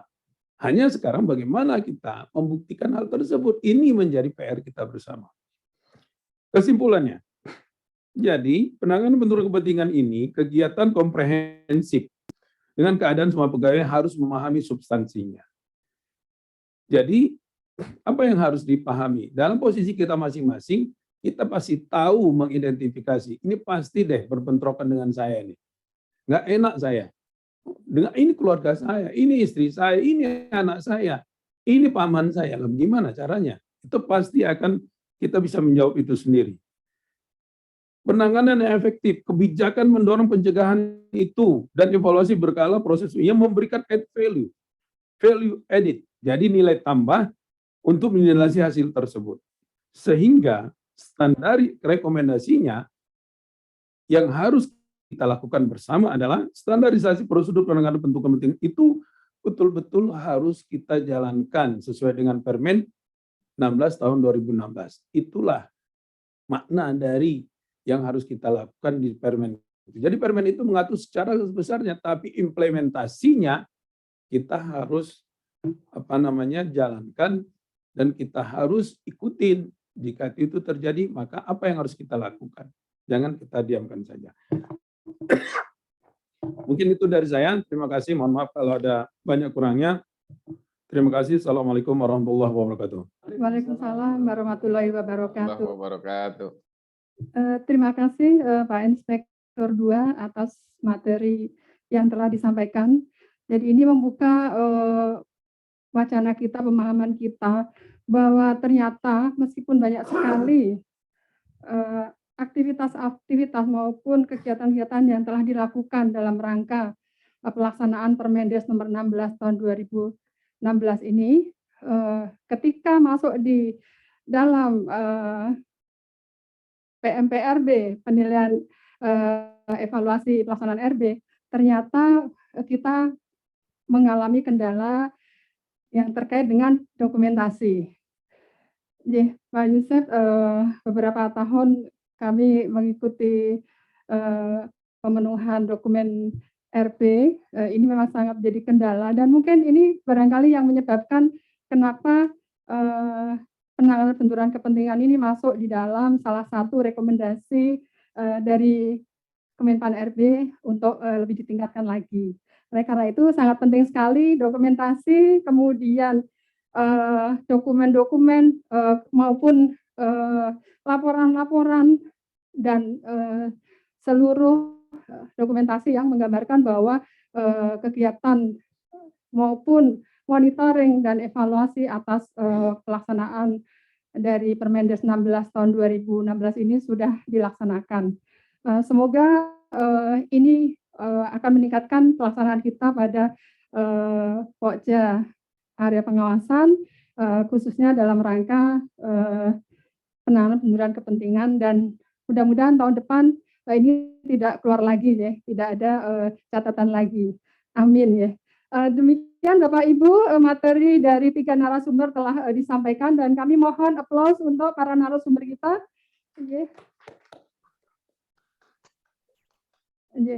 Selanjutnya kita masuk pada sesi diskusi tanya jawab. Kami persilahkan Bapak Ibu baik yang luring maupun yang daring untuk menyampaikan sekiranya ada pertanyaan, masukan, ataupun hal-hal yang ingin disampaikan di dalam forum ini. Kami persilahkan dari luring Pak Kepala Biro Kepo 1. Ada lagi, J, dari luring. J. Kemudian dari daring, kami identifikasi dulu, barangkali ada yang ingin disampaikan atau mau ditanyakan. Kami persilahkan dari daring, dari Zoom meeting. Mas, tolong sambil dilihat di itu, Mas, ya. Catat menjadi chat. Enggak, pertanyaannya biar di chat aja. Atau kami untuk yang dari Zoom meeting kami persilahkan menulis di dalam form chat di Zoom meeting. Mumpung kita bertemu dengan para narasumber yang luar biasa, Bapak Ibu, banyak hal yang bisa ditanyakan agar kita mendapatkan jawaban yang dari sumbernya langsung. Ya. Kami persilahkan Pak Fajar, Pak Karokepo, kami silakan. Baik, terima kasih atas kesempatan yang diberikan. Bu Moderator, yang saya hormati Pak Alveros, Pak Inspektor, Pak Nevo, dan Pak Yusef, dan teman-teman semuanya, baik yang hadir di ruang ini maupun di melalui daring.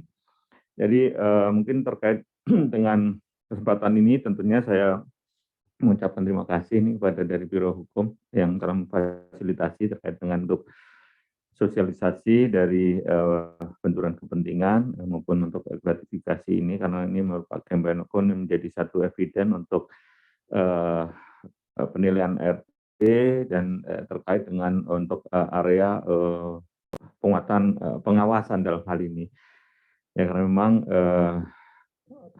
kita sadari bahwa yang namanya penguatan pengawasan ini bukan hanya menjadi ranahnya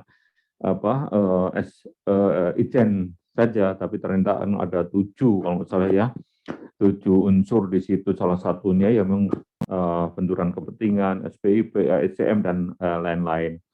Nah, tentunya ini menjadi tanggung jawab kita bersama dalam hal ini. Nah, mungkin barangkali kami akan menanyakan kepada Pak Alveros ini terkait dengan mungkin apakah di Menpan ada satu inovasi atau apa ya, kalau tadi Pak sampaikan sekarang ini jangan prosedur tapi inovasi. Nah, berkaitan dengan inovasi untuk benturan kepentingan atau gratifikasi ini sendiri seperti apa Pak, supaya kami nanti mungkin dari Kementerian Desa ini bisa ATM nih Pak. Ya, saya amati, tiru, dan mungkin modifikasi atau kita belajar dari Kemenpan dalam hal ini. Ya. Karena kebetulan Pak Alveros sebelum saya di Biro Kepo, saya di SES Ijen yang dulu juga bersama-sama dengan Pak Yusef menangani terkait gratifikasi ini, ya dari sisi laporan ini yang barangkali tidak ada peningkatan ya Pak Yusef ya. Tapi indikasinya itu kan kita bingung, berarti nggak ada yang gratifikasi, alhamdulillah Pak Alveros, kan gitu. Tapi bisa diduga, nggak berani lapor atau nggak mau lapor, kurang kepedulian, kan begitu Pak. Nah, ini tentunya barangkali bagaimana menggugah dari para pegawai yang berkaitan dengan gratifikasi ini, karena sebagai gratifikasi pintu masuk berkaitan dengan korupsi dalam hal ini, tentunya mungkin ada inovasi dari Kemenpan sehingga nanti kami bisa untuk mengikutinya dan mungkin bisa memberikan atau menyampaikan kepada teman-teman di lingkungan Kementerian Desa ini untuk bisa memiliki kesadaran melaporkanlah dalam hal ini ya gratifikasi ini yang tentunya nanti akan disampaikan kepada Pak Yusef selaku PIC untuk gratifikasi ini. Mungkin itu Pak Alveros yang dapat kami sampaikan. Terima kasih. Assalamualaikum warahmatullahi wabarakatuh. Waalaikumsalam warahmatullahi wabarakatuh. Bapak Ibu yang kami hormati, apakah ada pertanyaan yang lain ya? Silakan Mas Riksa dari Inspektorat 1. Cek izin Pak Asdep, Pak Alveros, Pak Inspektor, dan Bapak Ibu sekalian. Saya izin bertanya dengan Pak Asdep nih, Pak Alveros. Mohon izin Pak, mau bertanya. Ya, silakan. Pertanyaan saya seperti ini Pak. penanganan benturan kepentingan ini sebetulnya di Kemenpan sendiri penerapannya seperti apa, Pak? Terutama mungkin terkait punishment, apakah selama ini sudah diberlakukan dan bentuknya seperti apa di Kemenpan, Pak? Sekian dari saya, Pak. Terima kasih. Baik. Ya. Sama Bapak, Ibu yang- pertanyaannya sama Pak Karo nih, sama Pak Fajar sama. Ya. Ya. Terima Baik. kasih Pak Fajar dan Pak Mas Riksa. Kami persilakan Pak Averus. Mohon izin Baik. Pak Averus. Terima kasih.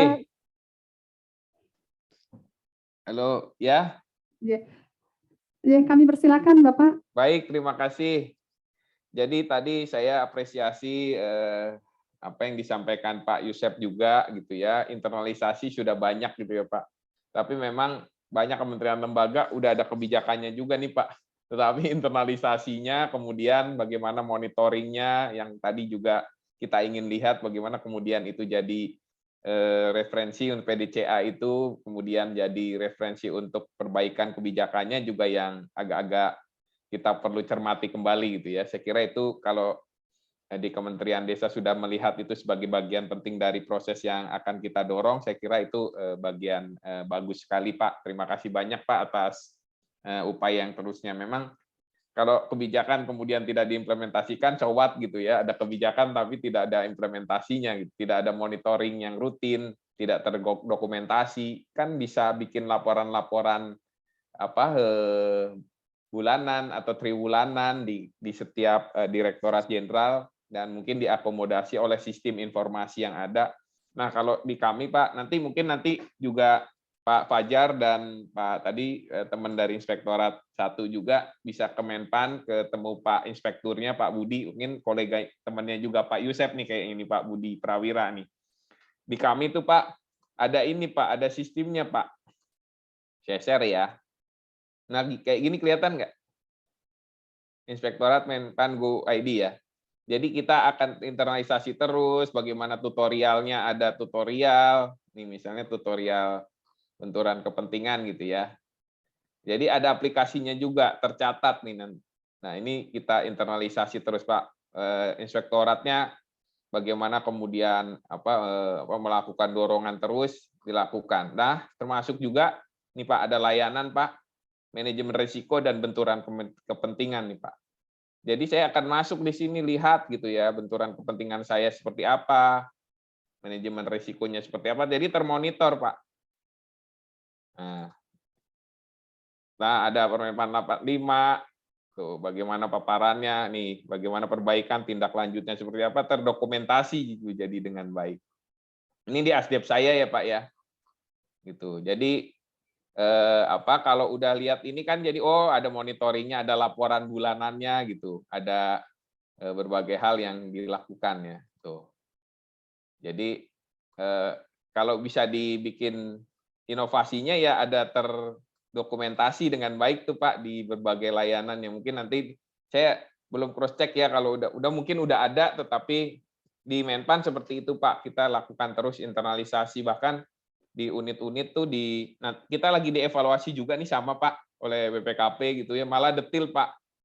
Setiap unit ditanya tuh bagaimana misalnya di Direktorat Jenderal ini bagaimana kemudian internalisasi ini misalnya terkait dengan manajemen risiko misalnya. Bagaimana terkait dengan benturan kepentingan, bagaimana tutorial siharka gitu ya. Ini berbagai hal bagaimana kemudian nih goal untuk individu, untuk gratifikasi online-nya. Jadi nanti mungkin yang kalau nanti jawab detail Pak Nevo dan teman-teman mohon berkenan ke kami, ke Kementerian Pan RB, mohon bisa sharing kita bersama gitu. Sebetulnya berbagai inovasinya seperti apa gitu ya. Itu yang saya bisa sampaikan Pak, saya kira. Jadi nggak cuma nanti notisi gitu ya, mungkin notisi bisa dengan kan disampaikan di dalam situ bukan hanya terkait benturan kepentingan, mungkin aspek-aspek lain gitu yang itu juga bisa jadi. Kalau ada laporan yang termonitor secara berkala, saya kira kita juga bisa oh ini dilakukan secara berkala meskipun 3 bulanan gitu.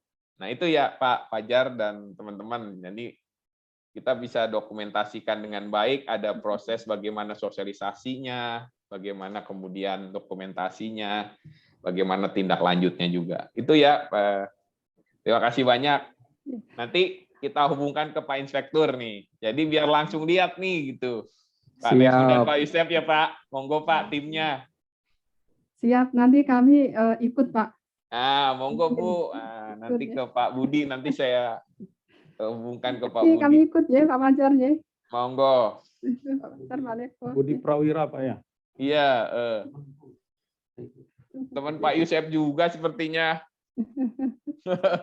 Ya. Mohon izin Pak Feros, Monggo. untuk pertanyaan dari Mas Riksa terkait dengan punishment belum ya. Kemudian yang kedua, mohon izin ini kami yang di depan Pak. Apakah sistem yang bagus ini bisa di-cloning ya Pak ya? Bisa, insya Allah bisa. Nanti ngomongin aja. Itu kita bikin sendiri kok kayaknya. Sistemnya Pak Inspektur bikin sendiri sama timnya deh. Ada tim data. Nanti mungkin kalau bisa di-update, direplikasi, monggo aja. Nanti tinggal ngobrol sama Pak Inspekturnya. Udah cukup banyak kok kementerian lembaga yang komunikasi juga. Kemarin kita juga telah sejawab oleh Kementerian Pendidikan, Kebudayaan, dan Ristek ya. Telah sejawab kita dilakukan oleh Kemendikbud. Jadi itu juga beliau juga lihat itunya. Oh ada sistem ISMA-nya ya, kita bisa integrated untuk terkait dengan itu. Kalau punishment-nya ya, saya kira ada yang diproses pindah. Saya nggak terlalu tahu detail ya. Nanti mungkin bisa ada beberapa hal yang kemudian diketahui gitu.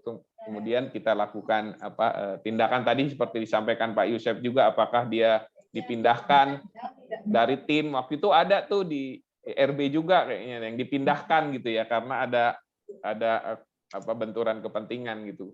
Saya kira ada. Nanti bisa secara detail bisa ke tim di sini, nanti inspektorat ngejelasin. Itu ya Pak.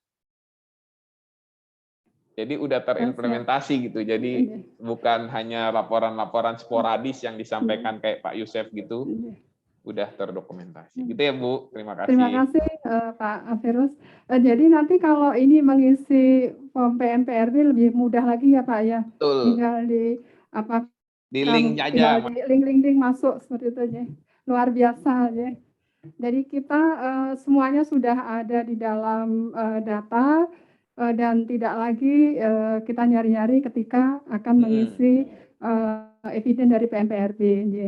Terima kasih banyak Pak Virus. Mohon izin Pak Jajang, Pak Ses BPSDM, kami persilahkan Bapak. Sedikit aja mungkin kalau saya ya. Terima kasih. Assalamualaikum warahmatullahi wabarakatuh. Waalaikumsalam. Saya hormati Pak Asdep.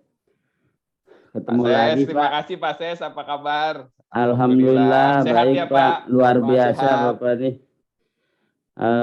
Pak Inspektur 1, Pak Inspektur 2, ini Pak duduknya ini bukan nggak akur, tapi memang harus seperti ini. Ada moderatornya di tengah, harus di tengah gitu.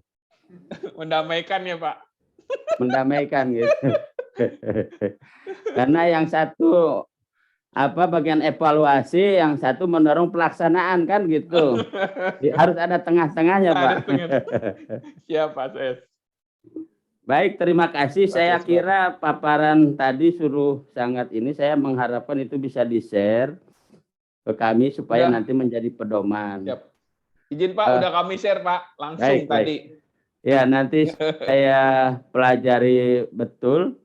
Karena memang tugas BPSDM sangat berat Pak ya. Betul. Bagaimana ini penggabungan organisasi dari segi culture aja kita memerlukan beberapa treatment yang memang harus kita lakukan.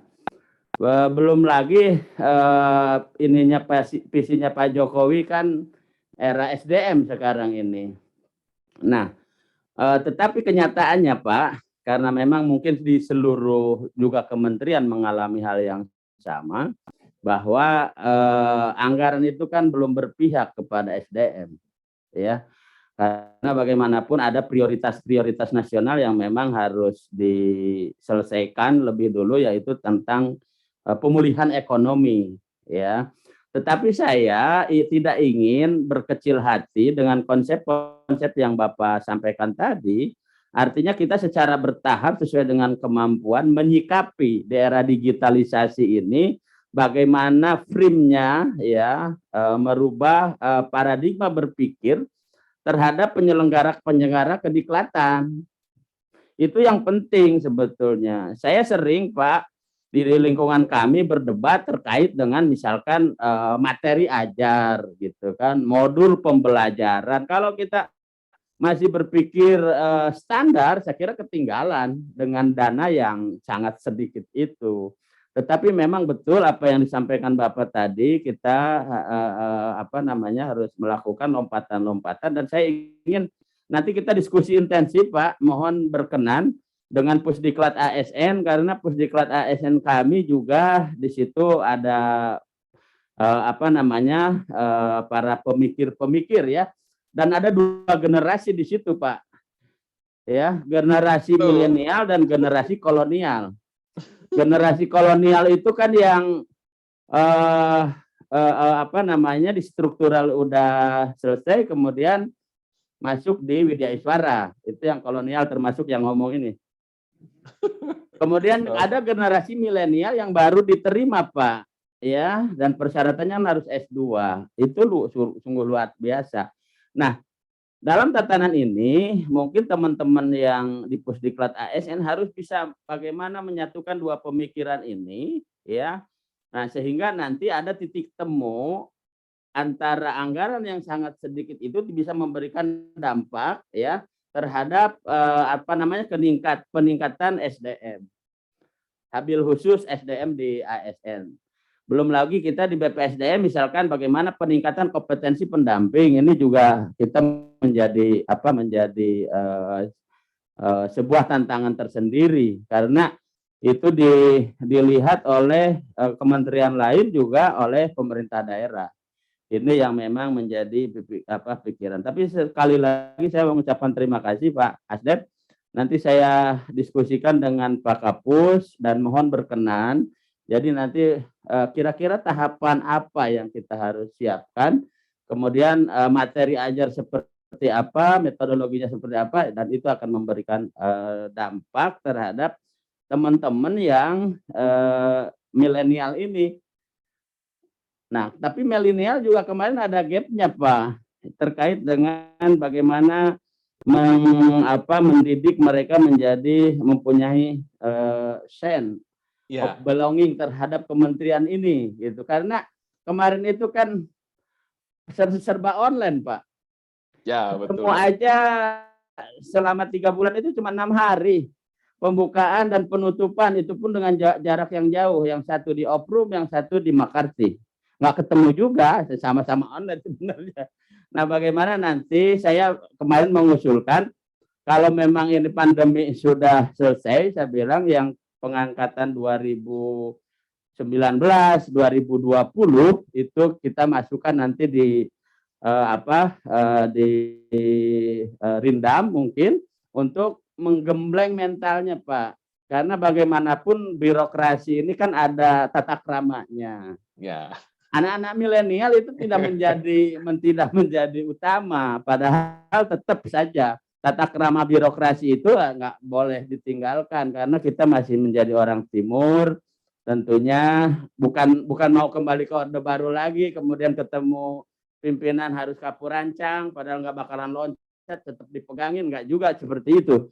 Tetapi bagaimana rasa kebersamaan, rasa hormat, di mana yang senior mengayomi, yang junior menghormati. Nah, itu mungkin nanti yang akan kita gembleng, yang akan kita diklatkan, sehingga betul-betul Kementerian Desa yang notabene gabungan itu betul-betul menjadi satu, seperti apa yang tadi disampaikan oleh Pak Inspektur. Ya kan catatan-catatannya itu kan lebih penting untuk perbaikan ke depan. Barangkali itu, terima kasih. Baik. Mohon maaf kekurangannya. Wallahul muwaffiq ila aqwamit thoriq. Assalamualaikum warahmatullahi wabarakatuh. Waalaikumsalam warahmatullahi wabarakatuh. Wah, asik nih Pak. Silakan. Baik, Pak jadi Asdep. seru gitu ya. Jadi nyamber-nyamber nih Pak Nevo dan Pak Yusef. Saya kira ini juga aspek manajemen SDM juga penting saya kira, dan kami pun terus Pak Ses Badan, Pak Jajang, kita juga ada konsepsi besar transformasi ASN. Bahkan kita melakukan reorganisasi internal nih Pak dalam konteks penguatan transformasi ASN ini, dan saya kira itu juga jadi masukan kami gitu ya, bagaimana kemudian milenial menjadi bagian penting untuk kita integrasikan menjadi satu kesatuan kolaborasi dengan generasi yang sebelumnya. Dan seperti disampaikan Pak Jajang tadi, memang gitu Pak ceritanya Pak. Gitu, ada cerita seperti itu Pak. Jadi ada cerita di kementerian besar nih, di instansi besar, ada generasi milenial bareng naik lift Pak sama pejabatnya Pak. Kalau generasi dulu kan mungkin ada ibu pakai gitu kan ya, permisi gitu ya. Kalau anak sekarang udah langsung naik lift dan baca handphone gitu, bawa handphone. Cuek aja, kalau kita tanya gitu juga ya, baru melihat. Iya, kayak gitu saya kira itu penting, makanya kita dorong dalam konteks budaya itu nanti nih di Menpan nih ada yang ingin kita, salah satu aspek itu penguatan budaya kerja ASN. Nah, itu jadi aspek berakhlak kita akan internalisasi, karena di dalamnya juga ada aspek-aspek bagaimana memastikan kita menghargai perbedaan gitu ya, harmonis di dalamnya. Nah, itu ada unsur-unsur yang kemudian jadi bagian penting dari proses itu. Dan Pak Jajang juga saya kira yang dulu kalau Prajab kan aneka ya, sekarang udah berakhlak loh Pak. Ya Pak ya, betul kan Pak? Udah berakhlak nilainya. Jadi dari awal udah kita masukkan gitu. Kalau dulu masih aneka apa ya, aneka gitu ya. Kalau anak-anak yang baru masuk nih pasti senyum-senyum ya. Dulu aneka gitu, aneka apaan ya? Sekarang semua berakhlak nanti. Dan itu udah jalan, Dilan udah bertransformasi, dan saya kira ke depan juga keinginan Pak Ses untuk bagaimana memastikan proses-proses pembelajarannya semakin terkonsolidasi dengan zaman gitu ya Pak, ada teknologi informasi, saya kira itu juga jadi bagian penting kita kolaborasi, dan nanti Kementerian PAN tentunya di Deputi SDM juga nanti kami pun dan Deputi SDM akan kolaborasi. Saya kira terima kasih apresiasi untuk Pak Jajang dengan bagaimana ide kreativitas untuk kedepannya terkait manajemen SDM. Saya kira ini harus kita lakukan bersama, dan kita juga berbagai aspek dalam kaitan juga dengan ini proses-proses learning and development-nya juga kita bangun gitu ya Pak. Kita dorong. Kalau dulu mungkin kita kebayang ya 20 jam kerja anggarannya berapa gitu ya. Kalau sekarang dengan teknologi informasi gitu ya, Bapak Ibu sekalian, kalau diklat dulu ketat banget waktunya, sekarang bisa disesuaikan dengan waktu-waktu teman-teman nih. Ketika sudah lakukan proses asesmen, ada gap kompetensi di sana, wah kita mungkin kebutuhannya pengembangan terkait public speaking misalnya, dia bisa belajar sendiri gitu ya. Nah itu yang kita buka ruang Pak dalam konteks transformasi dan pengembangan kompetensi, dan itu saya kira di kementerian lembaga juga sudah merespon itu gitu ya, dengan berbagai kesiapannya masing-masing. Saya terima kasih Pak Jajang, nanti kita diskusi lagi di forum yang lebih lebih spesifik terkait SDM. Terima kasih banyak Ibu. Terima kasih Pak Jajang, terima kasih Pak Averus. Bapak Ibu masih ada lagi pertanyaan ataupun masukan? Mbak Vicky? Udah cukup ya. Yang online dari Zoom meeting ada pertanyaan, mumpung kita bertemu dengan Pak Asdep, Pak Averus dan Pak Nevo. Ada Bu Fidian, ada Bu Dewi, Pak Ahmad Zais. Tadi senyum-senyum Ibu udah mau nanya sebetulnya tuh Bu Dewi tuh Pak Sabtono gitu. Mohon izin Ibu Bu Dewi, Bu Ses, Dirjen PDP. Bu Ses, monggo Bu Ses. Ya Pak, baik. Makasih. Assalamualaikum warahmatullahi wabarakatuh. Waalaikumsalam. Izin nggak bisa ke ruangan lantai 2 di gedung tengah karena ada jagain ini Pak Dirjen lagi sidang SOM RDPE. Hmm. Mungkin ini Pak, saya sih yang tadi disampaikan oleh Pak Averus gitu ya, prinsip untuk yang penanganan benturan kepentingan gitu kan. Ini kan isu pada saat Kementerian Desa baru berdiri sehingga alhamdulillah sudah ada permennya gitu Pak. Artinya memang kita bukan karena RB-nya, ini memang menjadi betul, Ibu. bagian penting dari penanganan KKN lah gitu. Ini menjadi penting di Kementerian Desa karena kita datang dari berbagai kementerian dan daerah gitu. Nah,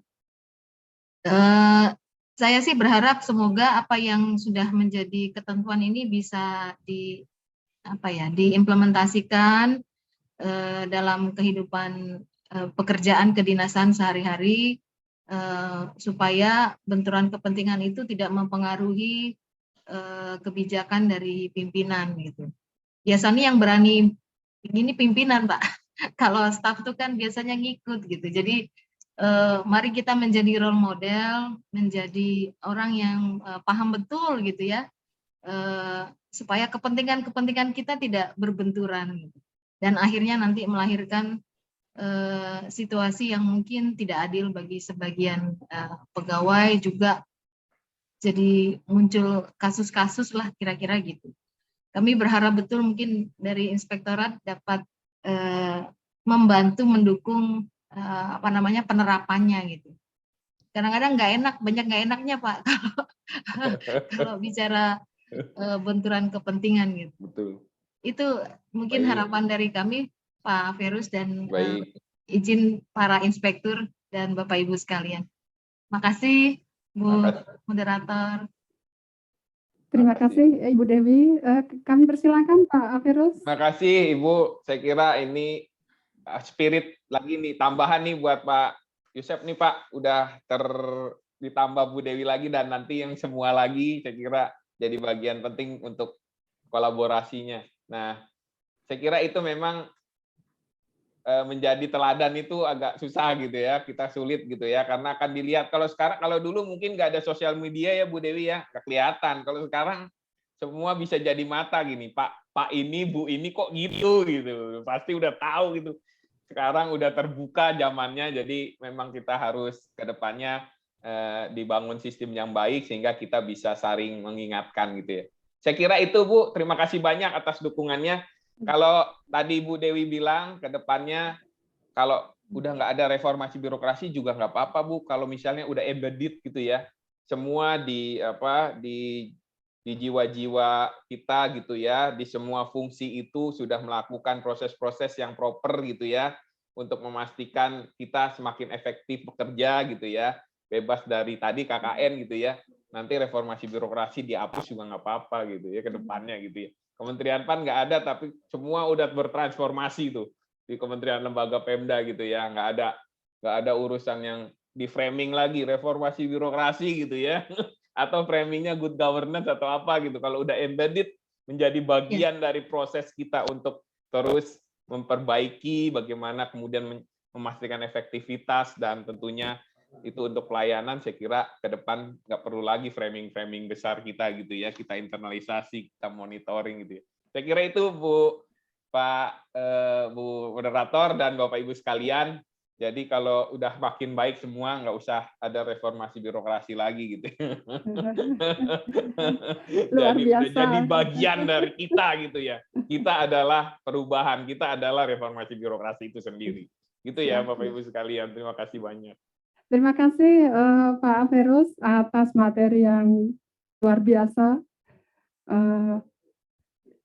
Kami tidak bisa mengungkapkan dengan kata-kata. Semoga materi yang telah disampaikan memberikan manfaat dan dampak yang luar biasa di dalam pelaksanaan tugas dan fungsi kami dan dalam pelaksanaan reformasi birokrasi. Sekali lagi kami mengucapkan terima kasih Pak Averus, Pak Ronosmor, Pak Yusef, Pak Nepo, Pak Ses, Pak Jajang, Pak Fajar, Bapak Ibu yang berada pada Zoom, Bu Dewi, dan seluruh hadirin yang di Zoom maupun yang di ruangan ini. Sekali lagi terima kasih.